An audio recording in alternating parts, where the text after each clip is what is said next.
మీరు ఇప్పుడే ఇంత భారీ ఏర్పాట్లు చేస్తే మీరు ఎలక్షన్ టైంలో ఏం చేస్తారని. నాకు ఇలాంటి నాయకులు కావాలి, దమ్మున నాయకులు కావాలి, ప్రజల కోసం నిలబడే నాయకులు కావాలి. 45 రూపాయలు కూలీతోటి జీవితాన్ని ప్రారంభించి ఈ రోజున ఇంత జనాల్ని ప్రేమాభిమానాలు పొందిన నాయకులు జనసేన కావాలి. అలాంటి నాయకులకి మేము అండగా ఉంటాం, అలాంటి నాయకులు మేము భుజాల మీద మోస్తాం, అలాంటి నాయకులు మేము గుండెల్లో పెట్టుకుని ముందుకు తీసుకెళ్తాం, మీ ఆశయాలు సాధిస్తామని తెలియజేసుకుంటూ ఇలాంటి నాయకులు జనసేనని నమ్మినందుకు మనస్ఫూర్తిగా వారికి నా ధన్యవాదాలు తెలుపుకుంటున్నాను.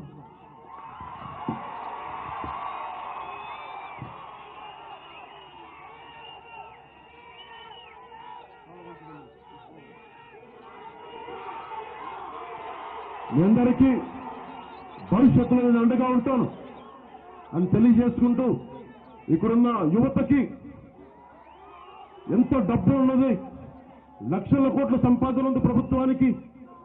నేను సంపదనే నా కోసం అడ్డు పెట్టుకునేవాడిని కాదు, ఉన్న సంపదనే పంచిన వాడిని. నేను ముఖ్యమంత్రిని అయితే మీ అందరికీ ఉన్న సంపదను పంచిపెట్టే వ్యక్తిని కానీ వేల కోట్లు దోష